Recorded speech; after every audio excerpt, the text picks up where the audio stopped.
నమస్తే welcome to mid day news నేను ప్రియా శర్మ బులెటిన్ల ముందుగా హెడ్లైన్స్ చూద్దాం బీఆర్ఎస్ మేడిగడ్డ పర్యటనకు కాంగ్రెస్ కౌంటర్ రేపు చెలో పాలమూరు రంగారెడ్డికి పిలుపు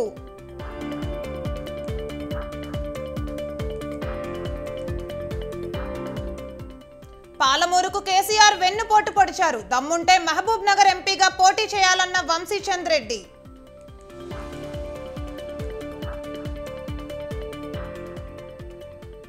విశాఖ అభివృద్ధిని అడ్డుకోవద్దు ఋషికొండపై తప్పుడు ప్రచారాన్ని ఆపాలన్న మంత్రి అమర్నాథ్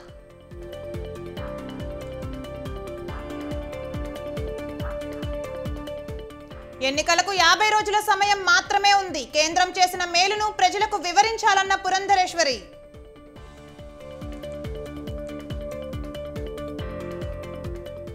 పదకొండు 62 పోస్టులతో తెలంగాణలో మెగా డిఎస్సి మార్చి 4 నుంచి ఏప్రిల్ 2 వరకు దరఖాస్తుల స్వీకరణ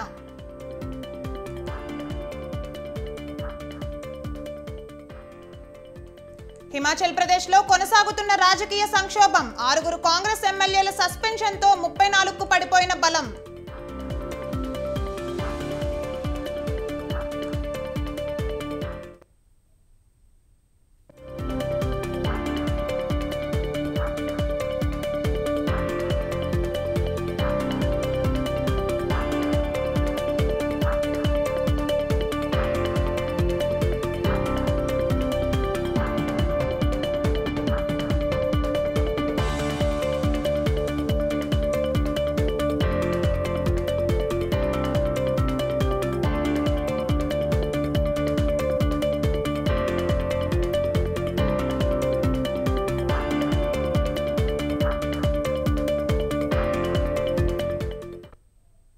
రైట్ బ్రేకింగ్ న్యూస్ చూస్తున్నా మాజీ ఐఏఎస్ అధికారి ఇంతియాజ్ వైసీపీలో చేరారు సీఎం జగన్ సమక్షంలో వైసీపీ కండువా కప్పుకున్నారు నిన్న ఐఏఎస్ పదవికి వాలంటరీ రిటైర్మెంట్ ప్రకటించారు ఇంతియాజ్ ఇవాళ సీఎం జగన్ సమక్షంలో వైసీపీలో చేరారు కర్నూలు అసెంబ్లీ ఇన్ఛార్జ్ బాధ్యతలను ఇంతియాజ్కి ఇచ్చే అవకాశం ఉన్నట్లు తెలుస్తోంది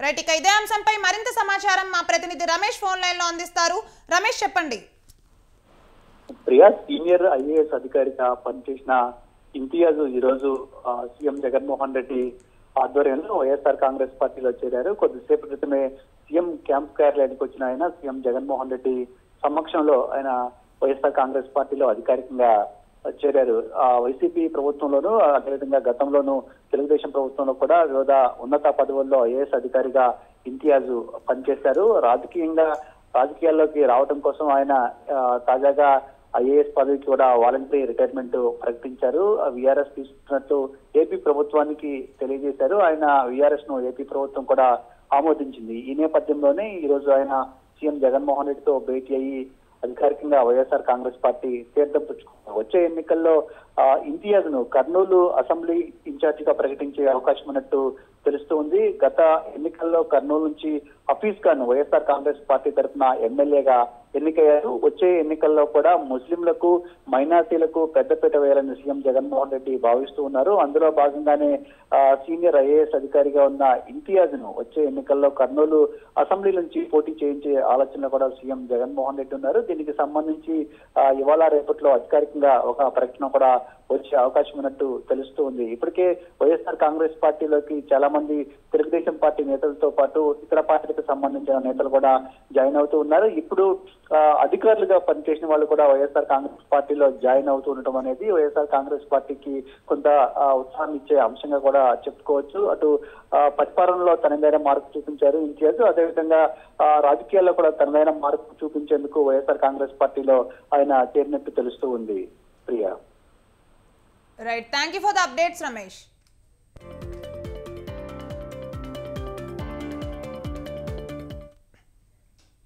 సిడబ్ల్యూసీ మెంబర్ వంశీచంద్ రెడ్డి మాజీ ముఖ్యమంత్రి కేసీఆర్ కు సవాల్ విసిరారు మహబూబ్ నగర్ ఎంపీగా వచ్చే ఎన్నికల్లో పోటీ చేయాలని అన్నారు కేసీఆర్ తన సవాల్ను స్వీకరించాలని చెప్పారు పాలమూరుకు కేసీఆర్ వెన్నుపోటు పొడిచారని ఆయన ఆరోపించారు నియామకాలు పాలమూరు జిల్లా ప్రజలకు రాలేదు కానీ కేసీఆర్ కుటుంబ సభ్యులకు వచ్చాయని అన్నారు సస్యశ్యామలం చేసినామని మీరు చెప్తున్నారు పాలమూరుకి అన్యాయం చేసిన నేను చెప్తున్నా మీరు కరెక్టా మీరు చెప్పింది కరెక్టా నేను చెప్పింది కరెక్టా పాలమూరు ప్రజాక్షేత్రంలో తేల్చుకుందాము దమ్ముంటే నిజంగా మీరు ఏదైతే చెప్తున్నారో పాలమూరు నిజంగా సస్యశ్యామలం చేస్తామని చెప్తే ప్రజలందరూ మీకే కదా రేపు ఓట్లు వేసేది, రా ఎలక్షన్లో తెచ్చుకుందాము.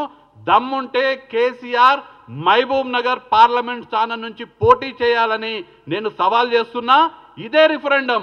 నువ్వు కరెక్టా, నేను కరెక్టా, మీరు మాట్లాడే దాంట్లో నిజముందా, నేను మాట్లాడే దాంట్లో ధర్మం ఉందా అనేది రేపు మహబూబ్ నగర్ లోక్సభ ఎన్నికల్లో నువ్వు పోటీ చెయ్యి, అదే రిఫరెండంగా భావిస్తాము. ఒకవేళ ఆ ఎన్నికల్లో అదే రిఫరెండం కేసీఆర్ భరతం మొత్తం కూడా, కేసీఆర్ బండారం మొత్తం కూడా ఆ ఎన్నికల్లో బయట పెడతాము. మా సవాల్ని స్వీకరించాలని కేసీఆర్ని పాలమూరు ప్రజల తరపున. తెలంగాణలో మెగా డిఎస్సి నోటిఫికేషన్ విడుదలైంది. మొత్తం 11,062 పోస్టుల భర్తీకి నోటిఫికేషన్ విడుదల చేసింది ప్రభుత్వం. ఇందులో స్కూల్ అసిస్టెంట్ పోస్టులు 2,629 ఉండగా ఎస్టీజీ పోస్టులు 6,508 ఖాళీలు ఉన్నాయి. భాషా పండితులు 727, పీఈటీలు 182 పోస్టులను భర్తీ చేయనున్నారు. ప్రత్యేక కేటగిరీలో స్కూల్ అసిస్టెంట్లు 220, ఎస్టీడీలు 796 పోస్టులు ఉన్నాయి.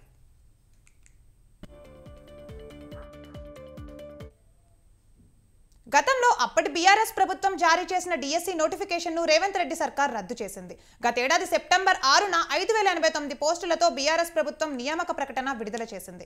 తాజాగా ఈ నోటిఫికేషన్ను రద్దు చేసి అదనంగా 5,000 పోస్టులు కలిపి మొత్తం 11,062 పోస్టులతో ప్రభుత్వం నోటిఫికేషన్ను విడుదల చేసింది.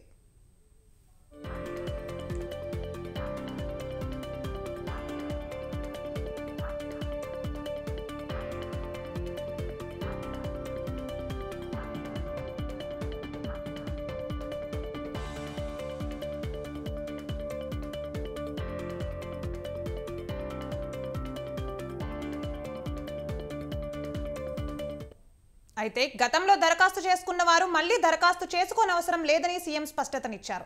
పాత దరఖాస్తులు చెల్లుబాటులో ఉంటాయని, కొత్త డిఎస్సికి వాటి పరిగణలోకి తీసుకుంటామని తెలిపారు.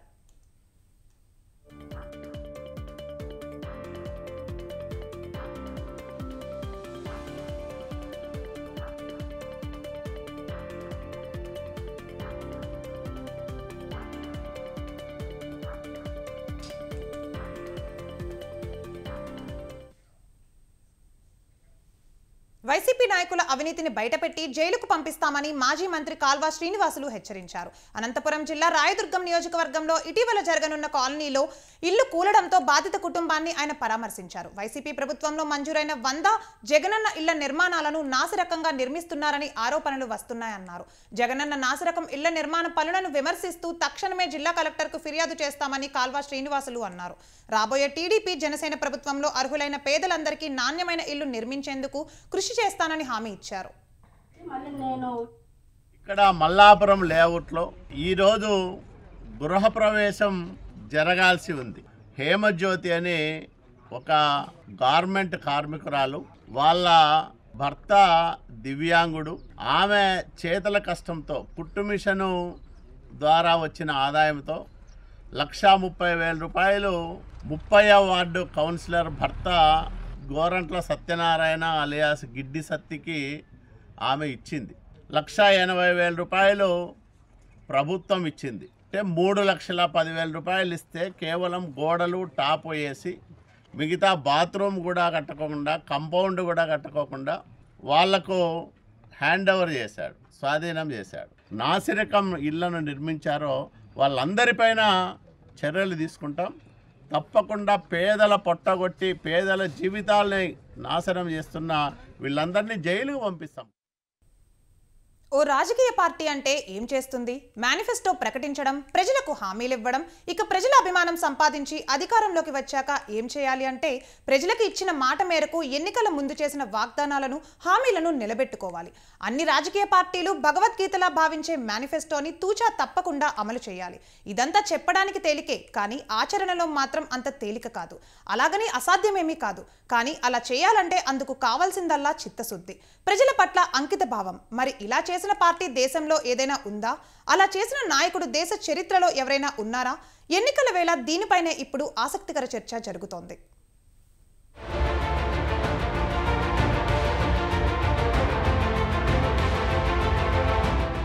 ప్రస్తుతం యావత్ భారతమంతా మాట్లాడుతోంది వైసీపీ గురించి, ఆ పార్టీ అధినేత ఏపీ సీఎం జగన్మోహన్ రెడ్డి గురించే.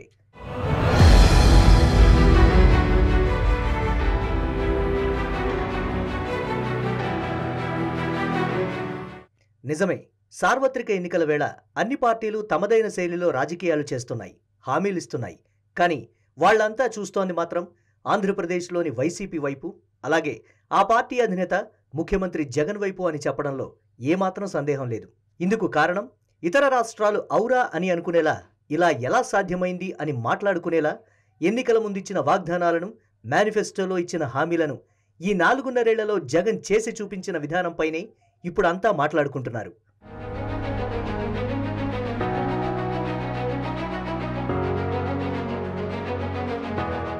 మాటలకేం ఎన్నైనా చెప్పగలం, వాగ్దానాలకేం ఎన్నైనా చేయగలం.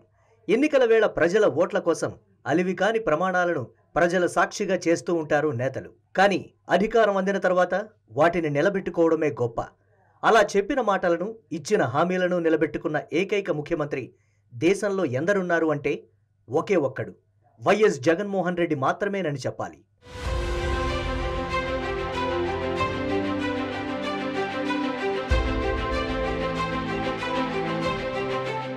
మేనిఫెస్టో అంటే ఓట్లను కురిపించే పుస్తకం కాదు, ఎన్నికల తర్వాత చేసిన వాగ్దానాలను నెరవేర్చాలని చెప్పే భగవద్గీత.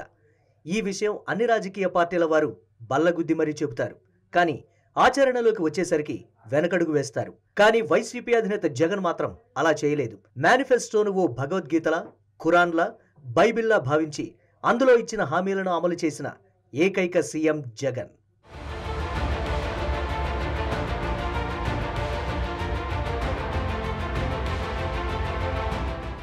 ఇదంతా నిజమని వేరెవరో చెప్పనవసరం లేదు. వాస్తవానికి ఇంకెవరో సర్టిఫికెట్ ఇవ్వనవసరం కూడా లేదు. దీనికి ప్రత్యక్ష సాక్షులు మరెవరో కాదు, స్వయంగా ఆంధ్రప్రదేశ్ ప్రజలే. కావాలంటే ప్రతి నెల తెలతెలవారుతూ ఉండగానే ఇంటి తలుపు తట్టి వాలంటీర్ నుంచి వృద్ధాప్య పింఛను తీసుకుంటున్న అవ్వని అడగండి, చెబుతారు. ఆ సూర్యోదయం వేళ మిలమిలా మెరిసిపోతున్న తాత ముఖం చూడండి. ఆ వెలుగు వెనుకున్న ధీమా ఏంటో చెప్పాల్సిన అవసరం లేకుండానే మీకు తెలిసిపోతుంది.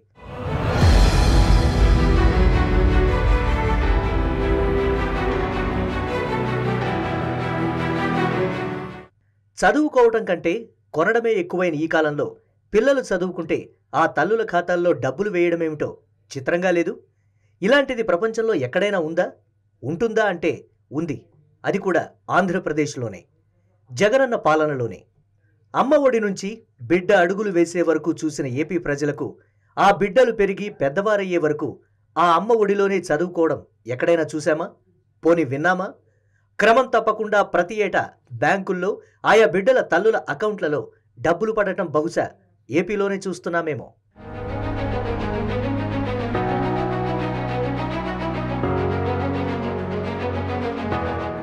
రాజకీయాల్లో విశ్వసనీయత ఉండాలన్నది సీఎం జగన్ ఎప్పుడూ చెప్పే మాట. నిజమే, 2014లో ఎన్నికల ముందు రైతు రుణమాఫీ చేస్తామని ఒక అబద్ధపు ప్రకటన చేస్తే ముఖ్యమంత్రి అయ్యే అవకాశం జగన్కు వచ్చి ఉండేది. కానీ విశ్వసనీయత సంగతేంటి? పదవ విశ్వసనీయత అంటే విశ్వసనీయతకే ఓటు వేశారు జగన్. అందుకే సీఎం అయ్యే ఛాన్సు పోయినా వెనక్కు తగ్గలేదు. తిరిగి 2019లో జరిగిన ఎన్నికల్లో విజయం సాధించిన తరువాత రైతు భరోసాతో అన్నదాతలను ఆదుకున్నది అక్షరాల ఈ జగనే కావడం చాలా ప్రధానమైనది.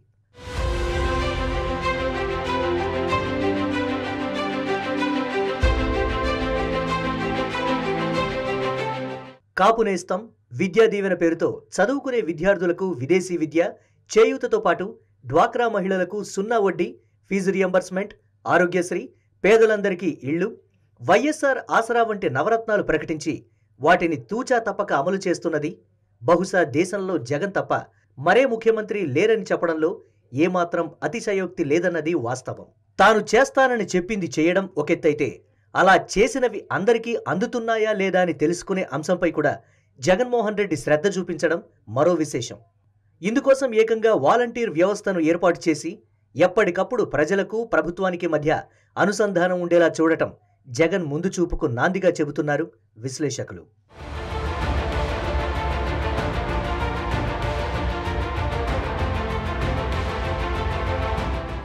ఇప్పటివరకు దేశంలో ఏ రాష్ట్రంలో ఎన్నికలు జరిగినా నాకు ఓటు వేస్తే ఇవి చేస్తా అవి చేస్తా అని చెప్పిన వారినే చూసిన ప్రజలు మొట్టమొదటిసారిగా మీ ఇంట్లో మంచి జరిగిందని మీకు అనిపిస్తేనే మాకు ఓటు వేయండి అంటూ ధైర్యంగా లక్షలాది మంది మధ్య చెప్పే జగన్ను తొలిసారి చూస్తున్నారని చెప్పడంలో ఏమాత్రం అతిశయోక్తి లేదు.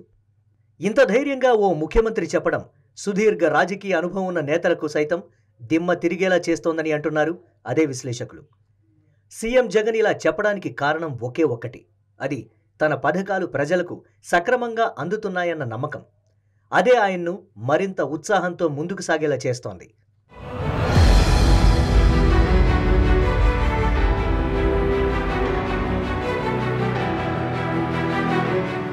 మరి ఇన్ని పనులు చేసిన సీఎం జగన్ రాష్ట్రానికి ప్రత్యేక హోదా తీసుకురాలేదు కదా అంటూ సన్నాయి నొక్కులు నొక్కేవారు ఉన్నారు. పైకి చూస్తే ఇది వాస్తవంగానే కనిపించినా లోపల మాత్రం చాలా పెద్ద మర్మమే దాగుంది.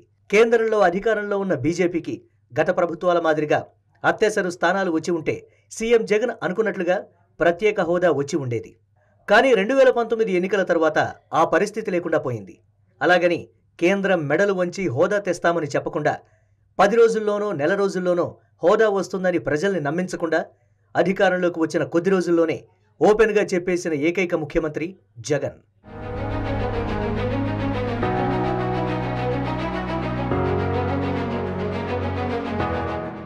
ఇక మొత్తంగా జగన్ చేయని పని ఒక్కటే, అదే మద్యపాన నిషేధం.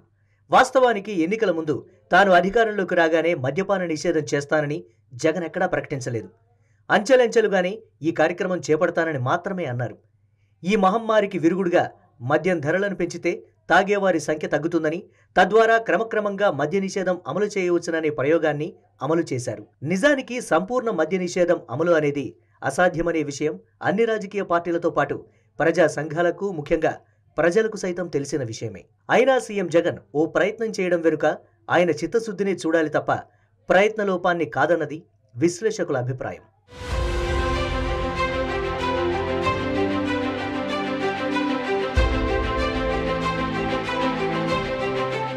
నలభై సంవత్సరాల రాజకీయ అనుభవం, 14 ఏళ్ల ముఖ్యమంత్రి సారం, జాతీయ రాజకీయాల్లో చక్రం తిప్పడం, హైదరాబాద్ మహానగరాన్ని తానే నిర్మించానని చెప్పడం తెలిసిన వారికి మేనిఫెస్టోలో పొందుపరిచిన హామీలను అమలు చేసి తీరాలని తెలియకపోవడం ఎంతో శోచనీయమన్న అభిప్రాయం సర్వత్రా వ్యక్తమవుతోంది.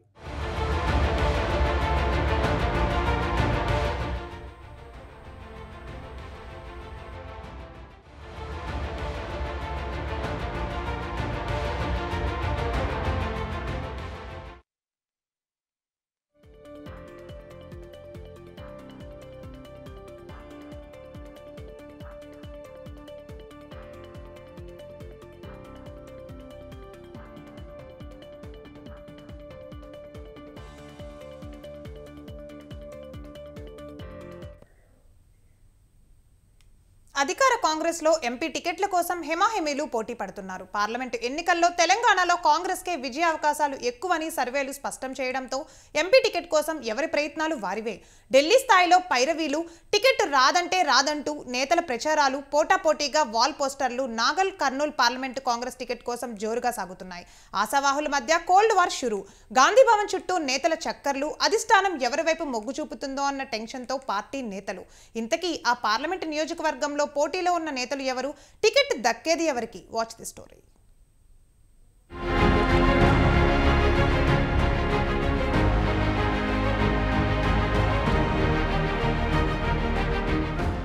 నాగర్ కర్నూల్ పార్లమెంటు నియోజకవర్గం కాంగ్రెస్ పార్టీ నుంచి ఎంపీ అభ్యర్థిగా పోటీ చేసేందుకు పలువురు ముఖ్య నేతలు తమ ప్రయత్నాలను ముమ్మరం చేశారు.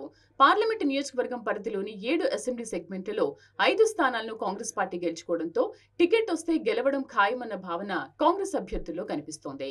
ఇప్పటికే డాక్టర్ మల్లు రవి, డాక్టర్ మందా జగన్నాథ్, సంపత్ కుమార్ తదితర ముఖ్య నేతలతో పాటు మొత్తం 25 మందికి పైగా ఆశావహులు దరఖాస్తు చేసుకున్నారు. ఈ ముగ్గురు నేతల మధ్య టికెట్ కోసం కోల్డ్ వార్ జరుగుతోంది. నేతల వాల్ పోస్టర్లు కలకలం సృష్టిస్తున్నాయి. డాక్టర్ మల్లు రవి, సంపత్ కుమార్ల అనుచరులు టికెట్ తమ నేతకివ్వాలని ఏకంగా మీడియా సమావేశాలు నిర్వహిస్తున్నారు. అసెంబ్లీ నియోజకవర్గాల పరిధిలో నేతల మద్దతును కూడగట్టుకోవడంతో పాటు రాష్ట్ర జాతీయ ముఖ్య నేతల మద్దతు కోసం ఎవరి ప్రయత్నాలు వారు సాగిస్తున్నారు.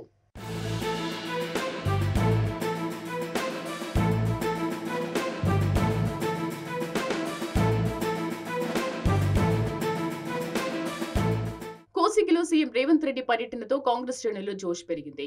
మహబూబ్ నగర్ పార్లమెంట్ అభ్యర్థిగా వంశీచంద్రన్ రెడ్డిని ప్రకటించడంతో నాగర్ కర్నూల్ పార్లమెంటుపై అభ్యర్థులు దృష్టి సారించారు. కొద్ది రోజుల్లో ఎన్నికల నోటిఫికేషన్ రానున్న నేపథ్యంలో ఇప్పటికే పలుచోట్ల కాంగ్రెస్ పార్టీ అభ్యర్థులను ప్రకటిస్తూ వస్తోంది. ఈ నేపథ్యంలో నాగర్ కర్నూల్ పార్లమెంట్ అభ్యర్థిని ప్రకటించడంతో రేవంత్ రెడ్డి కొంత వ్యూహాత్మకంగా అడుగులు వేస్తున్నట్లు తెలుస్తోంది. రేవంత్ రెడ్డి పిసిసి అధ్యక్షులు అయిన తర్వాత అన్ని కార్యక్రమాలకు మల్లు రవి ఆయన వెంట ఉండి మద్దతు తెలుపుతూ వచ్చారు. ఈ క్రమంలో ఇద్దరి మధ్య సయోధ్య కుదిరినట్లు తెలుస్తోంది.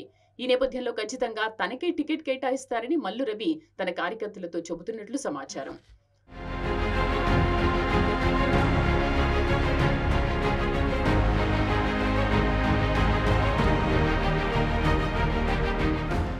నాగర్ కర్నూల్ పార్లమెంటు నియోజకవర్గం నుంచి పోటీ చేసేందుకు డాక్టర్ మల్లు రవి అసెంబ్లీ ఎన్నికల్లో పోటీకి దూరంగా ఉన్నారు.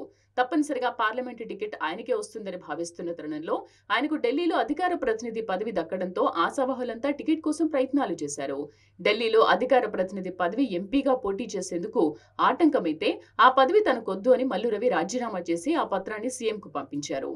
మల్లు రవి నేరుగా సీఎం రేవంత్ రెడ్డిని కలిసి ఎంపీగా పోటీ చేసే అంశాన్ని సూటిగా చర్చించినట్లు సమాచారం. దీంతో మల్లు రవికి ఎంపీ టికెట్ దక్కుతుందనే ధీమాను ఆయన అనుచరులు వ్యక్తం చేస్తున్నారు.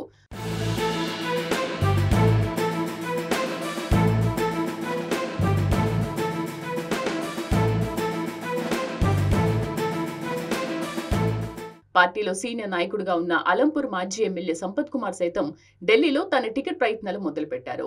సంపత్ కూడా ఎంపీగా పోటీ చేసే అవకాశం తనకే వస్తుందనే ధీమాతో ఉన్నారు. వీరితో పాటు మరో సీనియర్ మాజీ పార్లమెంటు సభ్యుడు మందా జగన్నాథన్ కూడా టికెట్ తెచ్చుకునేందుకు ప్రయత్నాలు చేస్తున్నారు. సీఎం రేవంత్ రెడ్డితో పాటు కేంద్ర అధిష్టానంతో మందా జగన్నాథానికి సత్సంబంధాలే ఉన్న నేపథ్యంలో ఖచ్చితంగా తనకే టికెట్ వస్తుందని జగన్నాథం ఇప్పటికే పలు సమావేశాలు నిర్వహించి కార్యకర్తలకు ధైర్యం ఇస్తున్నారట.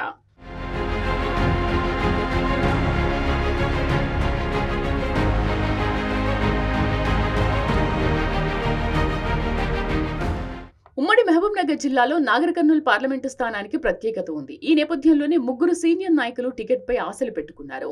అధిష్టానం ఎవరిపై మొగ్గు చూపుతుందో, ఎవరిని బుజ్జగిస్తుందో అన్న ఉత్కంఠ హస్తం పార్టీలో కొనసాగుతోంది. టికెట్ ఎవరికి వరిస్తుందో చూడాలంటే మరికొన్ని రోజులు వేచి చూడాల్సిందే.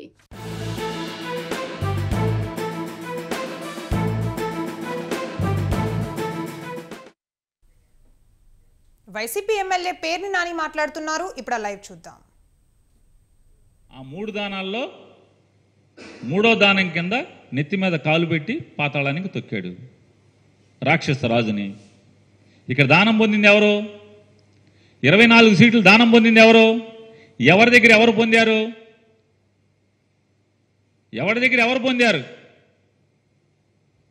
24 సీట్లు దానం పొందిన వామనుడు నువ్వు ఎవరిని తొక్కాలి? ఇప్పుడు నీకు సీట్లు దానం చేసిన చంద్రబాబుని పాతాళానికి తొక్కుతావు ఖాయంగా. రేపు జరగబోయేది అదే. పాతాళానికి తొక్కేస్తా. ఈ సొల్లు కౌరులు ఇవన్నీ కూడా దానం వేసి పాతాళాన్ని తొక్కుతా అంటే ఎవరిని తొక్కుతావు పాతాళానికి? ఇవాళ చంద్రబాబు నాయుడు నువ్వు పాతాళానికి తొక్కితే రాబోయే రోజుల్లో ఈ రాష్ట్రంలో పేదరికం పోతుంది. పేద మధ్యతరగతి వర్గాలకి మేలు జరుగుతుంది. నువ్వు దానం పొంది 24 సీట్లు దానం పొందినటువంటి చంద్రబాబు నాయుడిని పాతాళానికి తొక్కేయి. దానం పొందావు, వామనుడి కథలాగా చంద్రబాబు నాయుడిని పాతాళానికి తొక్కేయి. సాధారణంగా ఎవడన్నా పొగట్టాకి పక్కనే ఉన్న పెట్టుకుంటాడు. లేదా ఇద్దరు కలిసి ఉన్నారు కాబట్టి పవన్ కళ్యాణ్ని చంద్రబాబు పొగడాలి, చంద్రబాబుని పవన్ కళ్యాణ్ పొగడాలి. చంద్రబాబు ఒక్కటంటే ఒక్క మాట పవన్ కళ్యాణ్ గురించి మాట్లాడాల. ఒక్క మాట కూడా పవన్ కళ్యాణ్ ఈరుడు సూర్యుడు, నేను జైల్లోకి వెళ్తే నా పార్టీని బతికిచ్చాడు, నా చచ్చిపోయిన పార్టీని మొత్తం కకాయకమైనటువంటి మొత్తం నేను తినేసిన డబ్బులకి దొరికిపోయి జైల్లోకి వెళ్తే, రాజమండ్రి జైల్లోకి వెళ్తే అసలు మా కొడుకేమో ఢిల్లీ పారిపోయాడు, మా కార్యకర్తలు ఎవరింటో కాడి వెళ్ళిపోయారు. పవన్ కళ్యాణ్ వచ్చి మా పార్టీని బతికిచ్చాడు, లేకపోతే మా పార్టీ అసలు మామూలుగా పోటీ చేయటానికి కూడా కనీసం ఈ 94 సీట్లు డిక్లేర్ చేయడానికి కూడా మనుషులు ఉండేవాళ్ళు కాదని చెప్పని ఒక మాట చెప్పాడా? చెప్ప. చివరికి మన డబ్బా, మన సెల్ఫ్ డబ్బా మనమే కొట్టుకోవాలి ఆయన చెప్తాడు. పవన్ కళ్యాణ్ అంట ఆయనేమో ఎంత కర్మ అంటే పవన్ కళ్యాణ్కి అతని గురించి అతనే సెల్ఫ్ డబ్బా లేపుకోవాలి, జాకీ పెట్టి అతనే చెప్పుకుంటాడు. రాక్షసులు అంటే రాక్షస గణానికేమో కొమ్ము కాస్తాడు చంద్రబాబును వాళ్ళ అబ్బాయికి. ఈయనంట వామనుడు అంటాడు. అసలు పురాణాల్లో పోస్టాకి పవన్ కళ్యాణ్కి ఏంటి ఏముంది, అసలు ఏం పాత్ర ఉంది? శల్యుడి పాత్ర ఒకటే ఉంది. పవన్ కళ్యాణ్ పురాణంలో పార్చాలంటే శల్యుడి పాత్ర ఒకటే. కాపుల్ని ఇతని మీద విపరీతమైనటువంటి, అంటే మాకు కూడా ముఖ్యమంత్రి ఉంటే బాగుంటుంది కదా. పవన్ కళ్యాణ్ చెప్పాడు కదా, ఇన్నాళ్ళు కమ్మోళ్ళు ఆంధ్ర రాష్ట్రాన్ని వేలారు, రెడ్లు వేలారు, మన కులాన్ని నుంచి కూడా ఎవడొకడు ముఖ్యమంత్రి అయితే బాగుంటుంది కదా, రాజ్యాధికారం కాపులకు కూడా వస్తే బాగుంటుంది కదా అని కాపులందరూ కూడా ఆశపడి సరే నీకు ఓటేద్దాం అనుకున్నారు, ప్రయత్నం చేస్తారు. మెజార్టీ అంటే చాలామంది కాపులు అనుకుంటున్నాం అనుకో. కానీ ఏం చేస్తున్నావు? వాళ్ళందరినీ జెండా మోసే కార్యకర్తలందరూ కూడా నువ్వు కనపడితే చాలు పాపం మొన్నటిదాకా మధ్య దాకా ఇప్పుడు ఒక సంవత్సరం క్రితం వరకు సీఎం సీఎం సీఎం అని అరుస్తూ ఉండేవాళ్ళు పాపం అమాయకత్వంతో. పవన్ కళ్యాణ్ తరఫున మేము పోటీ చేస్తామని చాలామంది పరిగెట్టుకు వస్తూ ఉండేవాళ్ళు. కాపులు ఎక్కువగా ఉన్న చోట, ఎక్కడైతే కాపులు ఎక్కువగా ఉన్న ఓట్లు ఉన్న చోట అక్కడ ఎవడొకడు మేము పోటీ చేస్తామని చెప్పని. ఏం చెప్తాం మీరు? మనకు బలం లేదురా. ఇవి mid day news updates. Keep watching స్వతంత్ర టీవీ.